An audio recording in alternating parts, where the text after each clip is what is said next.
Have you ever wondered what happens when the very people we trust to inform us, entertain us, and protect us are suddenly silenced? This is episode 4 of our series, The Arrival of Communism. It is a rainy day in a small city square. A former news anchor, someone whose voice you used to welcome into your home every evening, stands at a microphone. But her usual calm is gone, replaced by a tremor of pure desperation. She's not just talking about losing a job. She's warning everyone that AI isn't just taking paychecks. It's taking voices. It's creating these perfect, soulless copies of people. It's designed to tell you exactly what you want to hear, not what you need to know. Her biggest fear? Soon, nobody will be able to tell what's real and what's fake. But the crowd, a mix of students and tech brothers, just scoffs. One guy is even filming her, probably thinking up a snarky tweet. It's a sad digital age spectacle.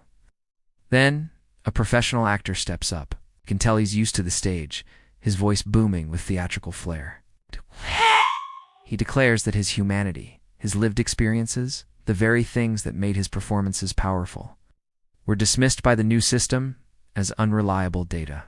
He feels like his entire career, his very essence, has been fed into a machine to create a ghost that's now stealing roles from living, breathing actors.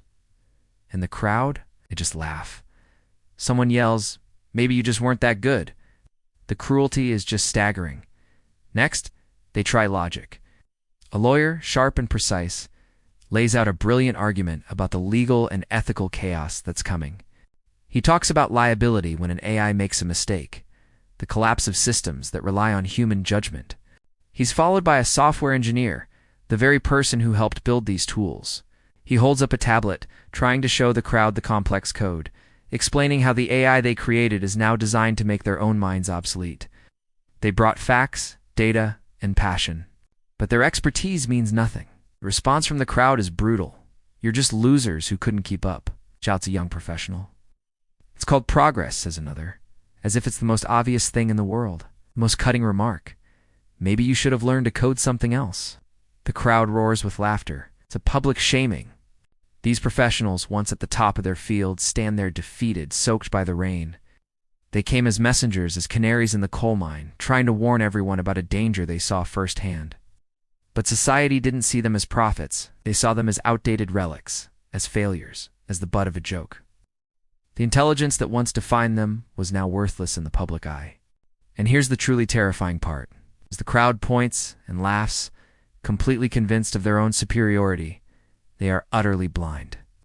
They can't see that the very machine that devoured the anchor, the actor, the lawyer, and the engineer is already turning its hungry, silent gaze towards them. The punchline is that everyone thinks they're safe until they're not. This isn't just a story. It's a chilling question about our future. What do you think? Are we heading down this path? Let me know your thoughts in the comments below. Thanks for watching, and I'll see you in the next one.